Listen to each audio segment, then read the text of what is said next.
Good morning and welcome to the San Francisco Interfaith Council online briefing for community and faith partners. In today's program, we discuss strengthening families and decreasing risk for suicide and homelessness among LGBTQ youth. A special thanks. The San Francisco Interfaith Council online briefings are supported by a grant from MetaFund. Thank you. The important and ongoing work of the San Francisco Interfaith Council would not be possible without generous funding from congregations, corporations, faith-based social service agencies, foundations, judicatories, and supporters like you. Help us spread the word. Visit sfinterfaithcouncil.org to learn about SFIC programming and how to become a supporter. Follow SFIC on Facebook and Twitter, and subscribe to SFIC's YouTube channel to watch all of our previous virtual events. A bit of housekeeping. Today's program is being recorded. For audio and video, all participants are muted and without video to minimize distraction.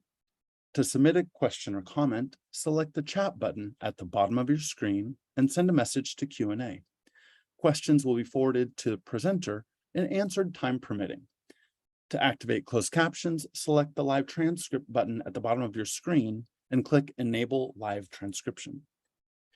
There's no time like the present for San Franciscans to prepare for changes in the virus by taking basic actions that can protect themselves, their families, and their community.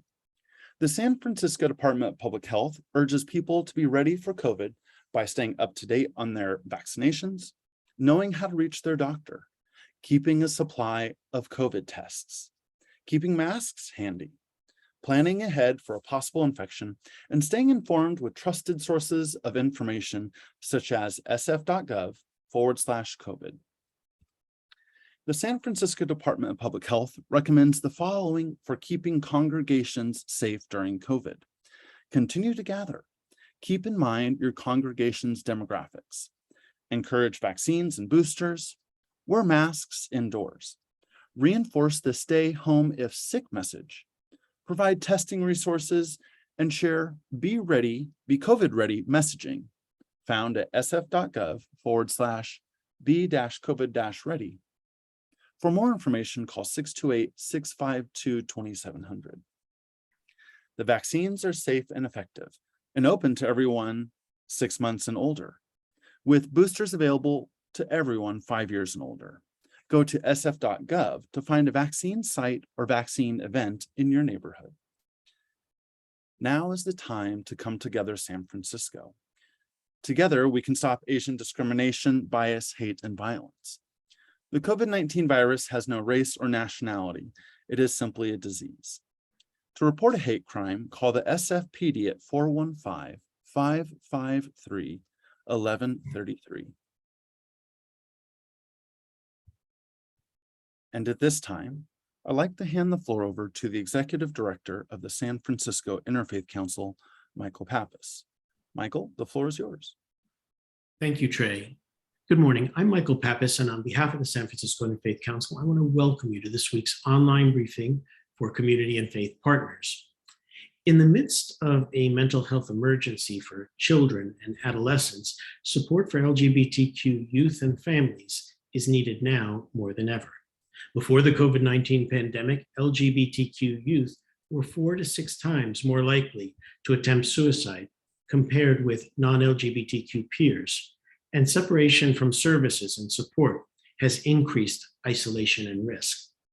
This week's online briefing for community and faith partners, hosted by the San Francisco Interfaith Council, welcomes Family Acceptance Project founder and director, Caitlin Ryan, whose presentation will provide information and access to multilingual resources from the Family Acceptance Project at San Francisco State University to help religious leaders and congregations decrease risk for LGBTQ young people by increasing family connectedness and support. At this time, it gives me great pleasure to introduce the chairman of the board of the San Francisco Interfaith Council and the senior minister at the First Unitarian Universalist Church Society of San Francisco, Vanessa Rush Southern, to offer a welcome and the reading of the Interfaith Statement. Thank you, Michael. It's lovely to be with all of you this morning. Here is our interfaith statement. This is an interfaith community. Whatever our individual belief, it can be freely expressed here with no apologies. If we are invited to say a prayer in this setting, it should be offered according to the tradition with which we identify. If we are invited to speak on a subject from the perspective of our tradition, we are free to do so without fear of offending those who come from another tradition. We come together as people of faith to learn from each other, that we might better understand the multiplicity of faith traditions in our city and in our world. Thank you, Vanessa, and thank you for your leadership at this critical time. It's been a blessing. At this time, I would like to welcome friend and executive director of the Jewish Community Relations Council, Ty Gregory. I've invited Ty to offer the reflective moment, primarily because of his former iteration, if you will, as executive director of A Wider Bridge. And he will, in his remarks, explain what that is and his own personal involvement with the subject matter that we are addressing today. Ty, it's wonderful to have you with us. Thank you, Michael, and good morning, everyone. I'm going to speak to my experiences running a wonderful organization I used to lead called A Wider Bridge, which comes from Rabbi Nachman of Braslav, and he said, Kol ha'olam kulo gesher tzar ma'od. The whole world is a narrow bridge, and the most important part is not to be afraid. So A Wider Bridge is about building those bridges for LGBTQ communities. And so what I want to talk about, given the subject today, is about how our holy work of supporting LGBTQ people at risk, particularly our youth, can extend beyond the necessities of supporting LGBTQ folks. It can also be about healing society. And in our work at A Wider Bridge, that was about Israel and Palestine. And I'm not going to talk about the conflict on its face today, but I do want to talk about the important role that the LGBTQ community there plays, not only in supporting their LGBTQ youth, but also in doing much of that healing. First, I want to tell a quick story. In 2015, there was the annual Pride March in Jerusalem. And this is very different than San Francisco Pride or Tel Aviv Pride. This is a very conservative city. It's the holy city for the three Abrahamic faiths. And it's very conservative and not so accepted there. And in 2015, a man who by his own ultra-Orthodox community's admission was not well, entered the Pride March and stabbed 6 people. And Shira Bonke, a 15-year-old ally who was marching with her friends, was murdered in the march. And traditionally, the ultra-Orthodox community, very traditional, has not been supportive of LGBTQ rights at all. But the community was horrified. They knew that there were trans and gay and bisexual members of their community that had left because they weren't accepted for who they are. And while it was simply a baby step, this moment was revelatory for them that they had caused harm not only to an LGBTQ person, but a member of their society. And through this tragedy, conversations were sparked for the first time between the LGBTQ community and the ultra-Orthodox community, who fight about everything about what kind of Jewish state Israel can be. But this was a moment that sparked healing in their society and gave the LGBTQ community in Israel hope for the first time that they could protect religious LGBTQ folks, particularly youth, being kicked out of their homes at a time where that was totally unaccepted. But there's a second kind of healing that this work does, and that is overcoming the Israeli-Palestinian divide, recognizing that there are two narratives for two peoples with grievances and tragedies of their own.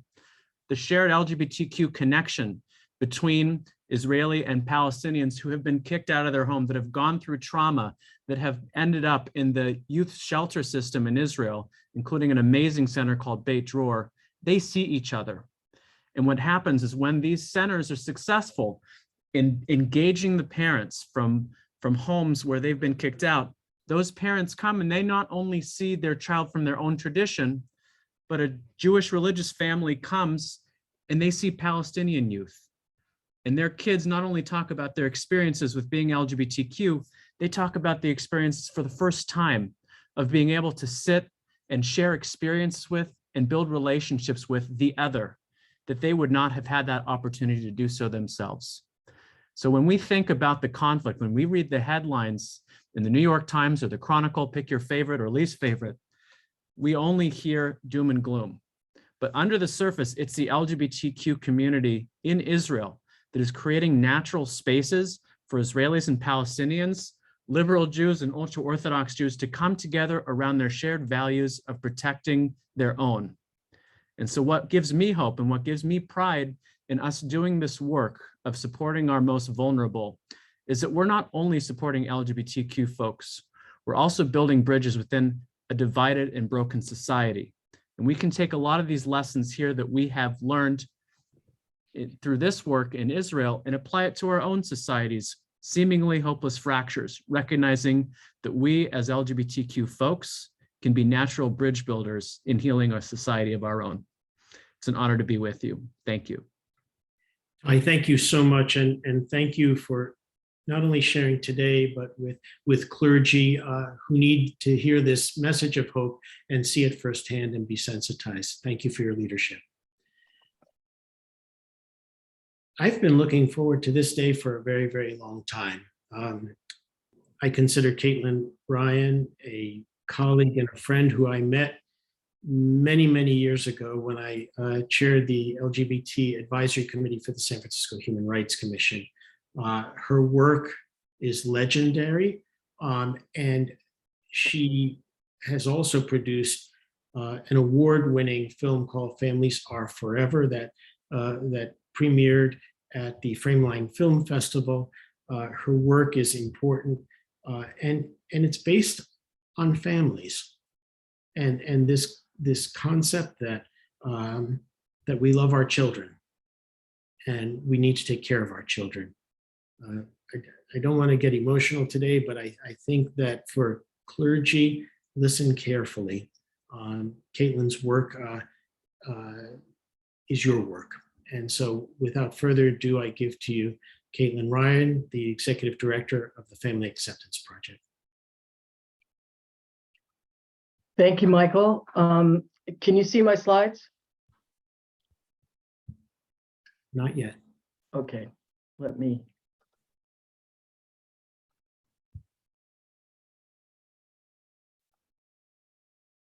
We can see all of them now. Okay, so you should be able to see the first one, right? There we go.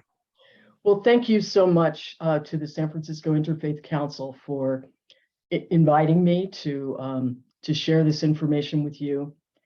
These are critical times. They are always critical times for our community, but especially now. In fact, we're in the middle of a national emergency in child and adolescent mental health for all young people, but especially for our LGBTQ young people. I'm going to set the stage with some background information for this work. It'll help you understand, I think, maybe why I did this work. This work is actually a calling for me, and faith communities have been involved with every aspect of it. We know from all the research that being connected to others is protective for adolescents and adults across the life course. So imagine if we could prevent major health and mental health risks by fostering connectedness when our children are young. We know from our research from the Family Acceptance Project that families have a critical impact on their LGBTQ children's health, their risks, and well-being. And I'll talk about some of this research and really how it began to change the paradigm, not only here in California, but across the US. Michael talked about the serious levels of risk pre-COVID, suicide attempts for our LGBTQ young people from school-based, population-based studies that they're 4 to 6 times more likely to attempt suicide before the pandemic, with much higher rates of depression, substance use, homelessness, victimization, bullying, ending up out of home in foster care and juvenile justice services compared with their non-LGBTQ peers. As a result of the pandemic, there's been extensive loss of external support, loss of access to care, and escalation of a need for mental health services at a time when those services are in very short supply. The impact of 2.5 years of isolation, often with rejecting and unaccepting families, increased depression, anxiety, suicidality, high levels of risk. And we're also in the midst of an increasingly negative, hostile social climate towards LGBTQ young people across the US that is impacting risk. These experiences, as well as other kinds of rejecting experiences that our young people have, increases their risk for trauma and traumatic grief, and increases the need for providing services and support. And yet, I know it may seem startling, but before we started the Family Acceptance Project, and I'm going into my 46th year now working in LGBTQ health and mental health, no one had studied the families of LGBTQ young people. There were no targeted services and support. The perception was that all families were rejecting. There was a lack of family services across the board, but even today, there's a substantial lack of family services for LGBTQ young people in all of our institutions that nurture and support our children and adolescents. And this is why a call to increased awareness for accurate information for families and caregivers, to increase the outreach for compassion and providing resources is so incredibly important today, including becoming informed about what all of this means. Many people are confused. They think that the experiences of children and adolescents are the experiences of earlier generations of LGBTQ adults who learned about who they were typically later in life and came out at older ages or maybe never at all. Widespread access to information through the information age has changed this dramatically, and it's significantly dropped the age of coming out, not because of contagion or being forced to be different, but because all of a sudden young people could learn about who they were in childhood and adolescence, as they do with all aspects of identity. But these major gaps in education, services, and support persist and make access to this information so incredibly important. When I started doing this work, about 1% of the population identified as gay or bisexual. Today, more than 7% of adults in the US identify as LGBT, and 21% of young people, young adults, identify as LGBT. In a recent study, a population-based study, more than 14% of high school students identified as lesbian, gay, and bisexual, and almost 2% of high school students identify as transgender. Many people think that these are recent phenomena, but research on sexual orientation and gender identity goes back decades. It actually started for gay youth with the first peer-reviewed study in the journal Pediatrics in the early 1970s, and with the emergence of the first gender identity clinic for children and youth in the late 1980s. But unfortunately, accurate information about sexual orientation and gender identity is not routinely available for parents and caregivers, especially those from diverse backgrounds. I know that you know all of this, but I want to emphasize this because the perception among many adults is that sexual orientation is only about sex. And yet the Institute of Medicine that convened the first study on health and mental health across the life course for LGBTQ people, and I was on the scientific panel for that study, it showed that sexual orientation focuses on relationships, on relatedness, on connectedness. And if we think about the power of connectedness in our lives to others, how important it is, how important family is, for example, and our friends and our social support network and our colleagues across the board. Connectedness is not purely sexual. It's emotional, social, spiritual, yes, romantic and sexual, but it's much broader than sexual behavior. And unfortunately, the perception of many adults today is that sexual orientation is only about sex. We've actually known now for quite a number of years that children develop a sense of gender identity at around age 3, and they're expressing gender-based choices, according to others, at really early ages. Little boys who love bright colors or want to play with dolls, parents that may be disturbed because that's not seen as gender appropriate. So they actually respond in ways to try to shape or change or pressure that child to do something different. Gender diverse and transgender children today are identified at much earlier ages and experience a wide range of family reactions, often negative reactions, that really impact their risk and well-being across the life course. We've actually known since the late 80s that on average, kids have their first crush at about age 10, whether they're gay or straight or however they might identify. And there's a wide range of these identities that are emerging in childhood. This is part of child development.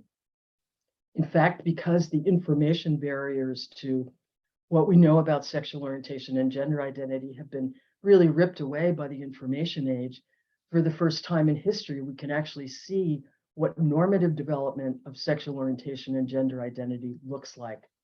It doesn't look like a 25-year-old or a 45-year-old or a 65-year-old.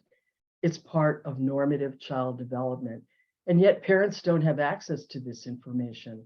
And so many adults perceive that when children identify as LGBT or whatever language they might use, they impose perceptions of adults and adult behavior on children. As I said earlier, when we started the Family Acceptance Project, I mean, this is actually our 20th year, families of LGBTQ young people had not been studied. LGBTQ youth were served like adults, alone, or through peer support, but not in the context of their families. There were no services for their parents or caregivers. And even today, unfortunately, despite all the work that we've done that actually started here in San Francisco and California, and we've been working to disseminate it across the US and to other countries, services are still very limited, especially for ethnically, racially, culturally, and religiously diverse families and caregivers. And many people still don't believe, many providers don't believe that families that are seen as rejecting can learn to support their LGBTQ children.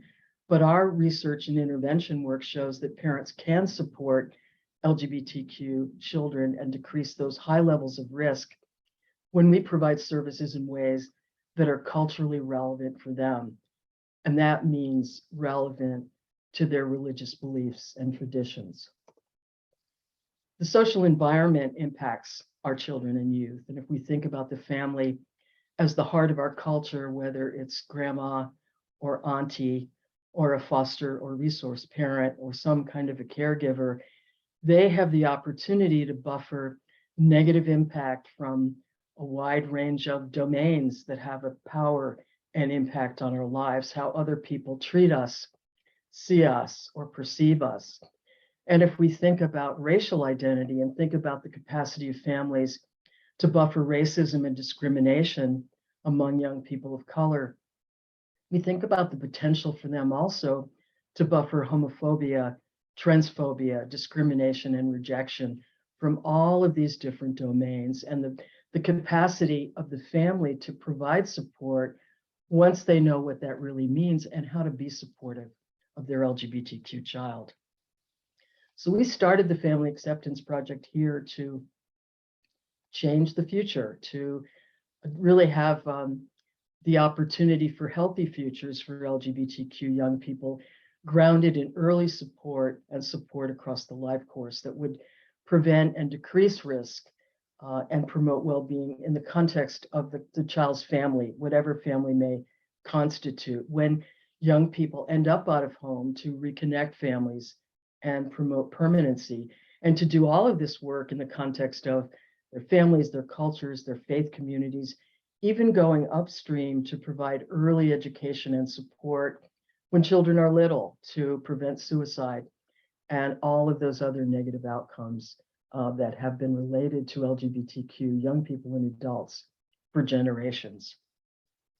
So the Family Acceptance Project is a research intervention education project, provided the first research on LGBTQ young people and families, was participatory, so young people and families worked with us over time to do our research, to implement it, to develop multilingual materials.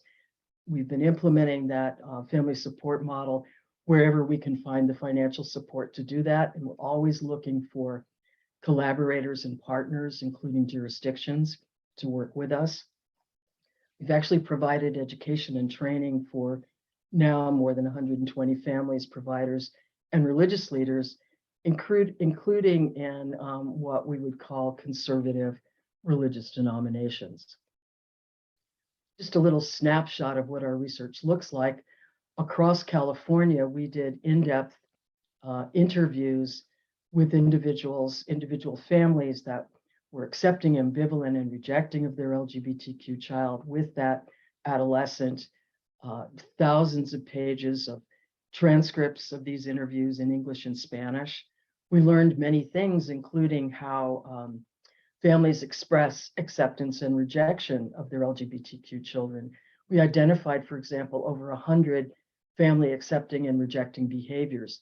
We measured those behaviors and other kinds of experiences in LGBTQ young adults, and then developed a way to engage families and young people to teach us what our findings meant, what kinds of materials and resources were needed to teach families from their cultural worlds, their religious traditions, about what we learned from our research, what kinds of materials were needed, what they should look like, where we should disseminate them.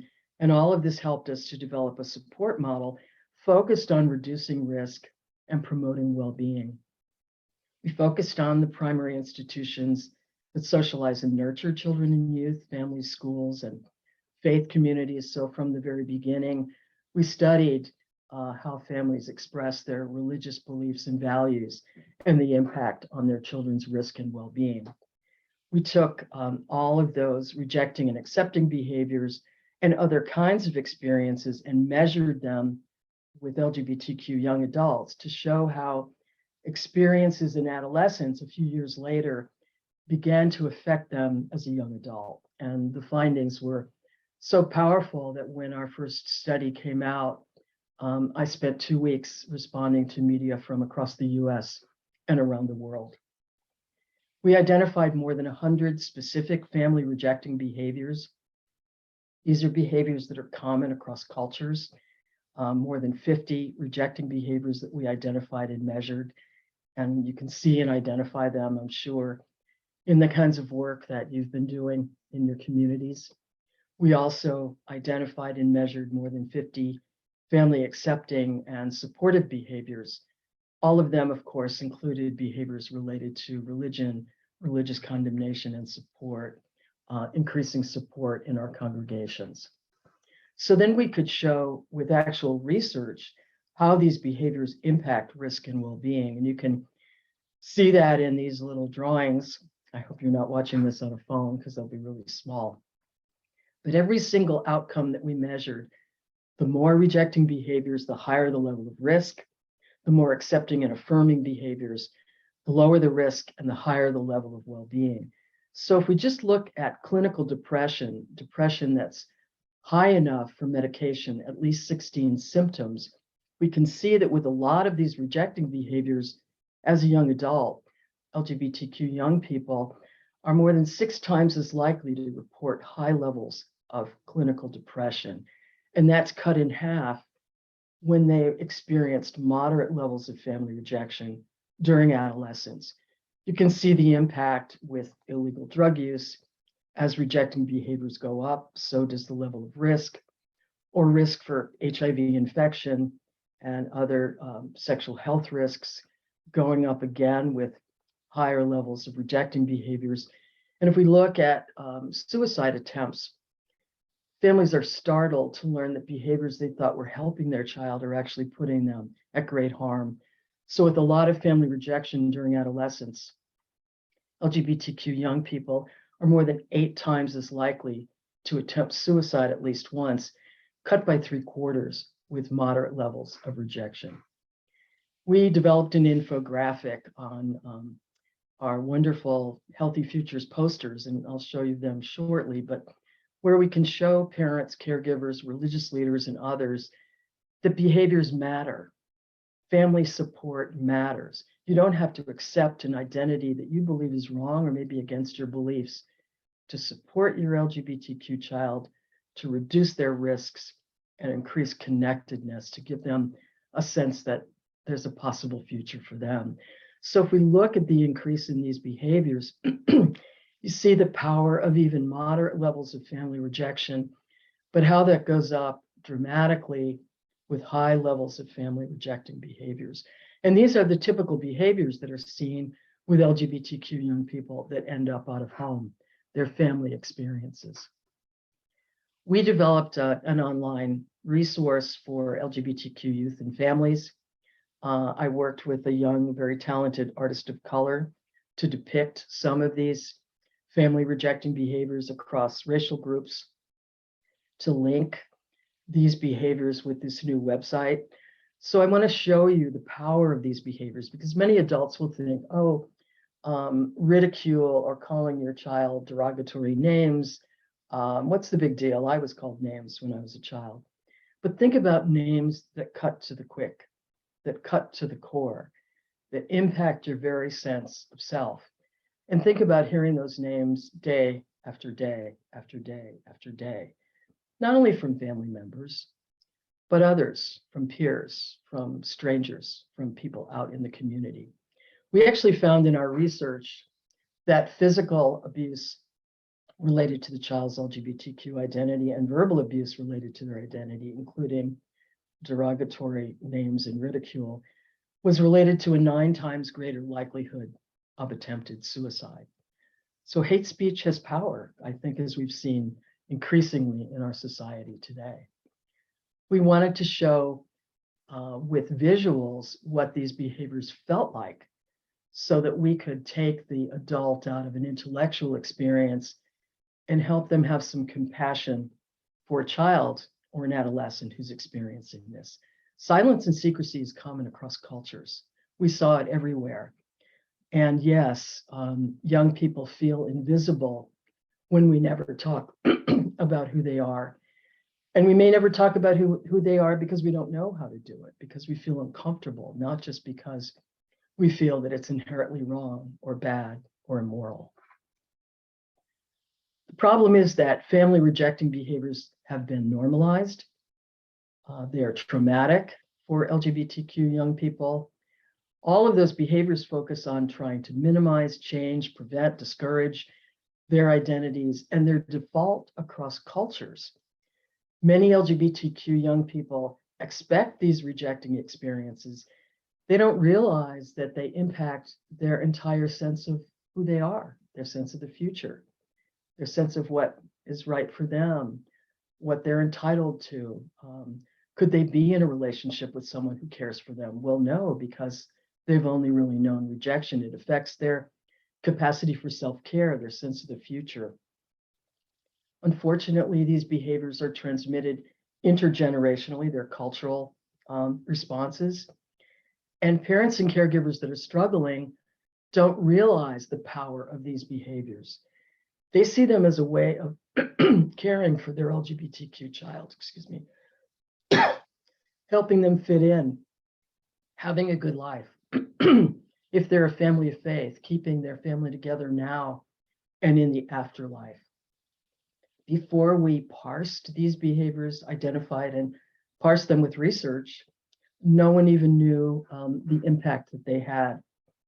I'm sure many of you have heard of ACEs, adverse childhood experiences, that are now routinely measured and assessed in child and adolescent services. Unfortunately, they don't measure and assess behaviors related to that young person's sexual orientation and gender identity. We routinely assess for them in our entire family support model, which I don't have time to talk about with you today, but it learns about the family's cultural and religious foundation, and then aligns our response with their cultural world And we do provide not only assessment, but also providing psychoeducation related to that family's culture. LGBTQ young people in families that are rejecting are continually exposed to these behaviors in their family system. We hear a lot about conversion therapy, and we in fact did the first study on the impact of taking your child for conversion therapy to a religious leader or therapist outside the home and the negative impact. But all of these behaviors, especially those behaviors that are happening at home 24/7, contribute to health risks. And again, lack of access to accurate information for families is a major health risk for LGBTQ young people. This is an infographic at the bottom of our family acceptance posters, and you can see how the impact of increasing these supportive behaviors helps depress health risks, reduces health risks, but in particular, it promotes well-being. So young people who are supported and affirmed by their families when they're little have better overall health, higher self-esteem, obviously better family relationships, but they're also 3 times less likely to even think about, much less attempt, suicide. LGBTQ young people in those supportive families see a positive future for them that impacts self-care, what kinds of risk-reducing behaviors they engage in, their sense of what the options are for them, what the future could hold for them. So powerfully important. We also took some of these family accepting behaviors and operationalized them in visuals for social media to help families, caregivers, and others understand the power of these behaviors linked to that new website that I had talked about, including the behavior of welcoming your child's LGBTQ friends to family events and activities, as families typically do with that child's friends in general. But the power of this in affirming that child's identity and saying, I see you, I hear you, I support you, I'm there for you.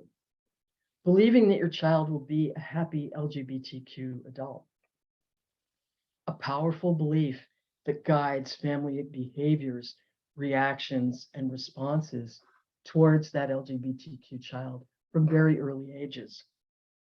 One of our team members, Stephen Russell, did a really powerful study that looked at the use of chosen name among transgender young people at home, school, work, and with friends. And when they could use that chosen name in those different sites, they reported 71% fewer symptoms of severe depression and a 65% decrease in suicide attempts. Imagine the power of behaviors to change and save lives. And then think about the opportunities that all of you have every day across all the domains in which you interact to share basic information about this. When we work with families that are struggling, we start where they are, we assess and align with their cultural and religious values. We help them understand that it doesn't have to be all or nothing. We help them understand the impact of rejecting and accepting behaviors on their LGBTQ child and also on their whole family, because when that child suffers, the family suffers. And we also engage and work with extended family and their support system, including their cultural and religious leaders. Some key messages in how families respond. A little change makes a difference. Doesn't need to be all or nothing. And families and caregivers' behaviors, words, actions have an actual physical and emotional impact on their LGBTQ child. We can change behaviors without having to change beliefs that we think are deeply held. We can change behaviors to reduce risk without accepting an LGBTQ identity. We've developed lots of different kinds of tools and resources, and we're still developing them. I have to raise all the funding for this. That's a whole occupation in itself. And we are always looking for allies to partner with, including in the faith communities. But we need to tell people this information in lots of different kinds of ways. And we started with our family education booklets that are best practice resources for suicide prevention in English, Spanish, and Chinese. And Bob Reese worked with me and others to produce a version of this booklet for Latter-day Saint families. I have always wanted to be able to raise the resources to do them for families from other faith traditions. And I welcome the opportunity if anyone is interested in helping us with this. As Michael talked about, we started a video series to show how diverse families learn to support their LGBTQ children, to humanize their experiences, because it's not all one kind of family. It's about every kind of family in every kind of setting, really across the world. We developed a series of Healthy Futures posters that show 20 plus accepting and rejecting behaviors with an infographic and a poster guidance that explains what the posters are and ways to use them. There are 11 language and cultural versions, English, Spanish, 8 Asian languages, and a version for American Indian families and communities. There are 3 kinds of posters: a general acceptance poster, a rejection poster, and a conservative acceptance poster that doesn't talk about dating, having a same-sex or LGBTQ partner, because that's a doorstopper for many conservative families and faith traditions. And we have a framework of harm reduction. It's not all or nothing.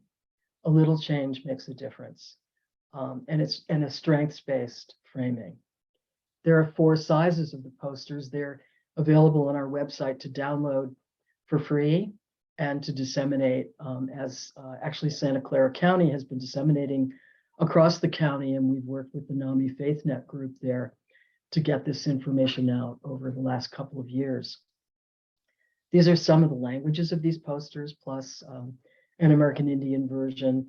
We need to speak the language of the heart, the birth language, because that's the language where we learn how to communicate, how to love, and also, unfortunately, how to hate. So all families need this information. They have a compelling impact on their child's health, mental health, and sense of the future. Those very diverse families can learn to support their LGBTQ children. And our empirical, research-based approach, it resonates with families. It gives them a reason to balance their core values with having an LGBTQ child. Gives them a reason to change those rejecting and ambivalent behaviors that decrease risk and increase support without having to change their beliefs. And that's a very different framework. It's really the power, I think, of this work. So how can you help? Well, I'm reaching out to interfaith councils, interfaith coalitions, interfaith groups. You're a nexus of progressive thought, of positive action, of dialogue, of opening doors, of disseminating information. I need help to do this. Time is really running out. We don't have all the time in the world. The negative climate for our LGBTQ young people puts them at great risk and their families at risk. What happens in states far away from California impacts our young people here. They're afraid, they're worried. It impacts them as well. We need help to get this information out. Dissemination is a full-time job, and we're still publishing. We're still developing the research foundation for this work. We're still developing resources. We need to provide access for diverse families, caregivers, religious leaders, and others, getting our Healthy Futures posters out in diverse settings. We need to model those religious values of compassion for all people, especially for our very marginalized, at-risk young people across denominations and within our congregations. And we're always looking for partners, and we hope some of you might consider partnering with us to provide education and develop more faith-based family education resources. Bob can tell you how long it took us, and we didn't have any funding to develop the Mormon booklet, but I started working with Mormon families and religious leaders in the late 1980s when I was asked to come and do training in my work in AIDS. This work is a calling for me. I really see it as a religious calling, if you will, and I feel compelled to get as much information out as quickly as possible while I'm on the planet, and to do that in ways that are really relevant and grounded in cultural and religious values. This is our 20th anniversary.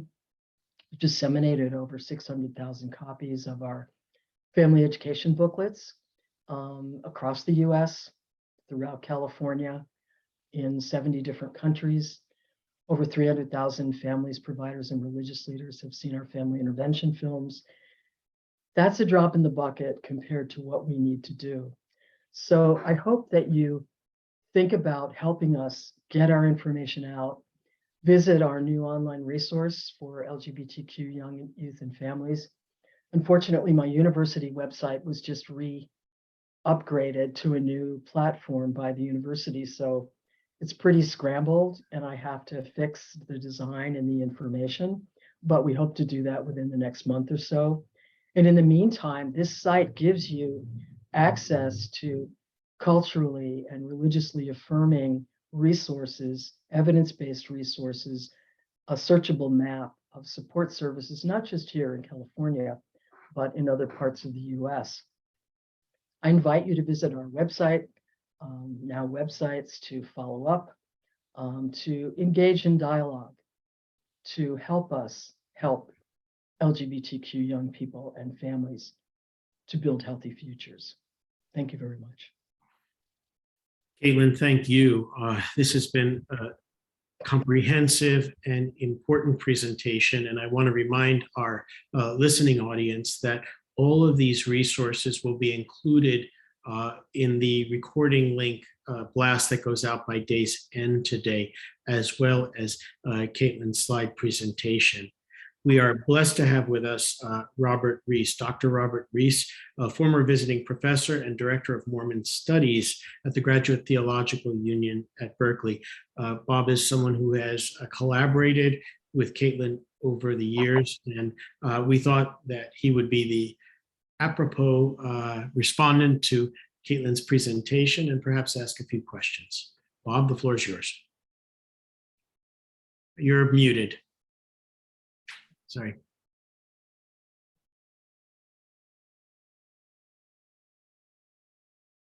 It's the microphone at the bottom of your screen, Bob.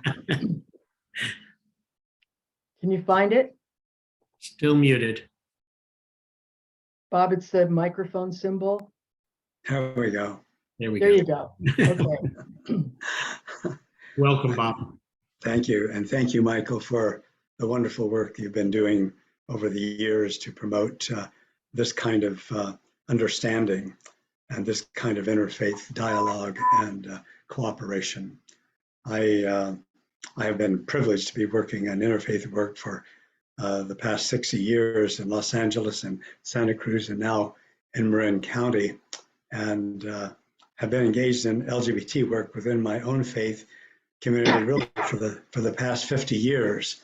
I, as the editor of a journal called Dialogue, a Journal of Mormon Thought, I was privileged to publish the first essay written by a gay Latter-day Saint.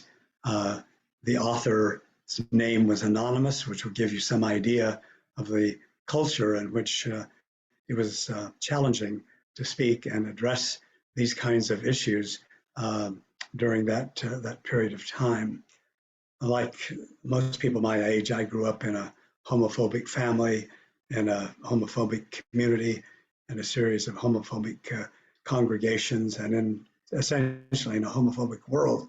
And at a certain point, as I began reading scriptural texts, as I began consulting my own heart, all of that didn't make sense. And so I've been trying to do what I can as a scholar, as an activist, as an ally, to promote the work of people like Caitlin. And I could really say honestly that nothing I've done over the years has been as important as my work with Caitlin and the Family Acceptance Center and Project at San Francisco State University.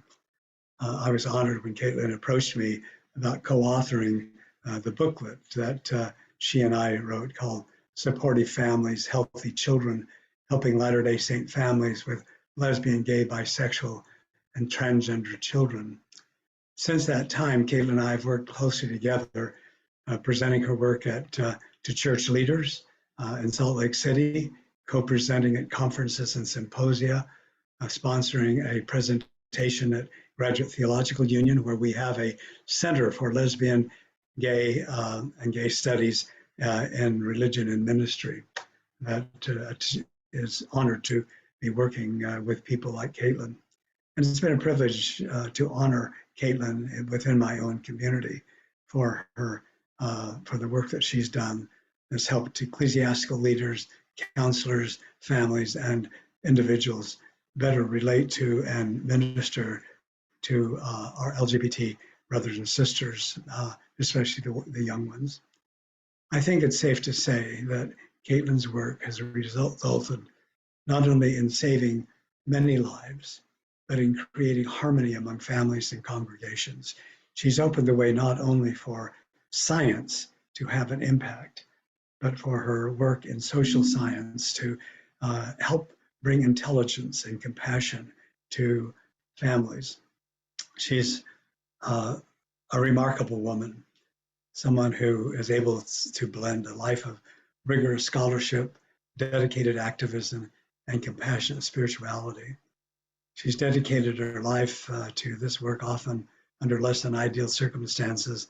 And she's done that in order to serve those whom Jesus speaks of in the 25th chapter of Matthew as the least of those among us.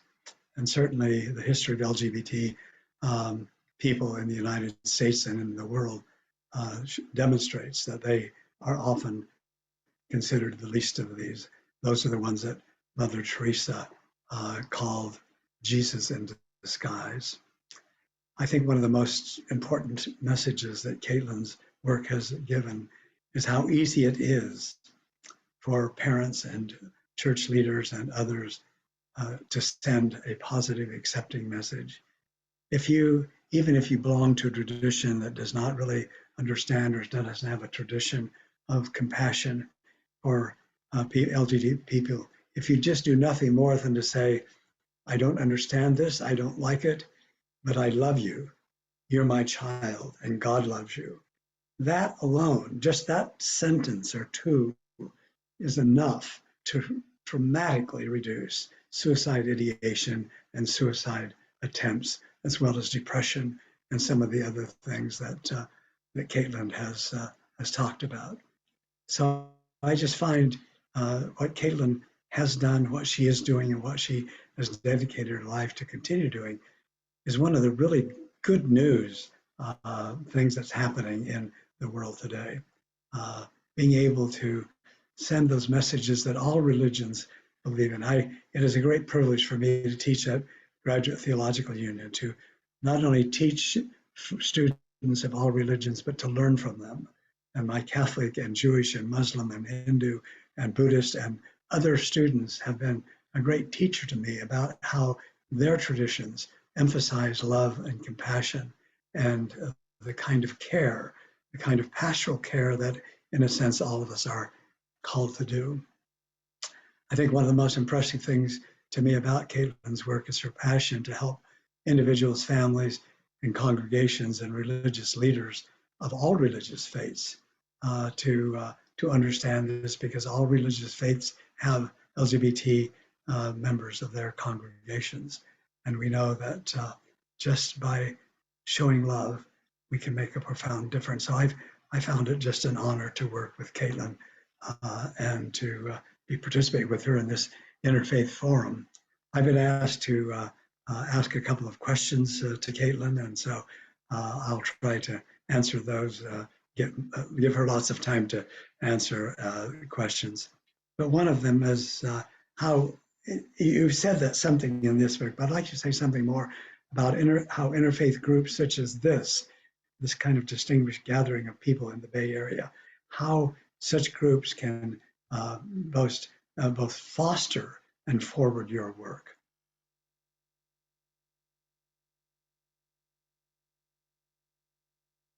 So Caitlin, that's a question for you. Yes, thanks, Bob. Thank you for those beautiful words. As you know, I started doing this work with the Mormons with the hope of being able to do similar work in other religious denominations. I've worked with many of them behind the scenes, but lack of resources is crippling because it does take resources to do this work. And I think today, counteracting misinformation is one of the most powerful things that that are interfaith councils that focus on dialogue and enlightenment and bringing groups together around common shared values. I think counteracting misinformation is one of the most important things that interfaith councils could help with. Elevating these issues to sort of a higher level in their hierarchy of activities. I know that, because I have to do so many things, I couldn't really get on, focusing on this work with the San Francisco Interfaith Council for a while, but I really want to create a template for other interfaith councils around the US and in other places to do this work, to share this information, to make it available through the various forums and activities and events that they support.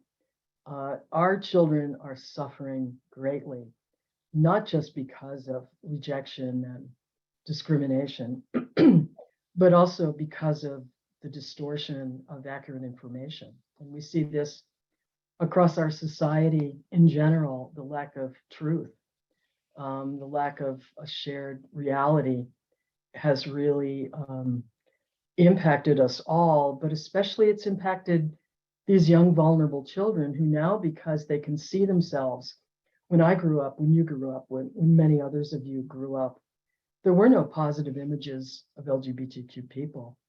They were all horribly negative, often ending in death by suicide, but certainly exclusion from their family or isolation or living on the margins of society. That's not the case anymore. We are seen across the board in all kinds of images in popular culture, in the media, in everyday life as part of dinner table conversation. And yet access to accurate information is something that parents, caregivers, families desperately need. And our trusted sources, of course, are our religious leaders. We turn to them for guidance, especially in how to reconcile our deeply held beliefs with maybe having something that seems so out of accord with our lives as having an LGBTQ child. This is a place for dialogue. It's a place where I think our shared values are really called to step up to the moment, to step up to this time where truth is in such short supply and provide access to accurate information. I'm happy to work with anyone. I have to raise all the funds to do this work. So if anyone wants to partner with us, we would love to have them. And we would love to work with the council and with the various coalitions affiliated with the council to carry this work out into the community. Our Healthy Futures posters should be in all settings where children, youth, and families are served. I want to do them in other languages. I'd love to do them in Hebrew, for example, in Arabic, in French, so they can reach more African countries. The 11 versions that we selected were based with some of the larger language groups here where we are based.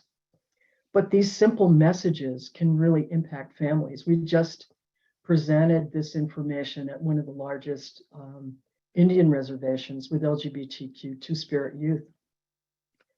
Our American Indian versions are done with native beadwork that are very culturally resonant.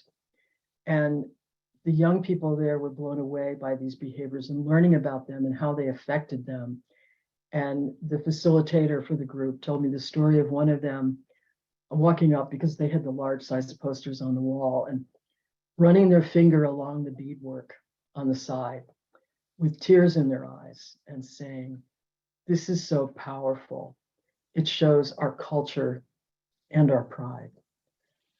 They said that all of their parents needed this information, but of course, they need vehicles to get this information out. And all of you who are so connected through your social networks, through institutions, across denominations, across cultural worlds, you can really help us. So I ask for help. I would love to work with anyone who wants to do this work. And I know my time is up and Michael's about to get the hook. And I just want to say how grateful I am, for the opportunity to share this work. And thank you, Bob, for the years of work, that we've been able to do together. Let me just say finally that the most important thing about your work, Caitlin, is that it's called the Family Acceptance Project, and focusing on the family as you do, and for us to recognize that we all are all family. So we are the ones that can be accepting and be informed and be loving as you have taught us how to do. So thank you so much. Thank you both. Thank you, Caitlin. Thank you, Bob. Thank you, Tyler and Vanessa as well. This has been an incredible program, substantive, and in this era where news is questionable, to have evidence-based information being disseminated is important. Again, the information that Caitlin and the resources that Caitlin referenced will be sent to you all today, and we encourage you to share them with your networks and to be of benefit to your ministries and to your programs. This concludes today's program. We will rejoin one another on September 22nd, when we will welcome the San Francisco Health Officer, Dr. Susan Phillip, who is going to give us an update on the COVID vaccine, because we are anticipating a spike in the fall. She's going to speak to vaccine equity, in particular vulnerable populations and the BIPOC community here in San Francisco, as well as address the issue of monkeypox.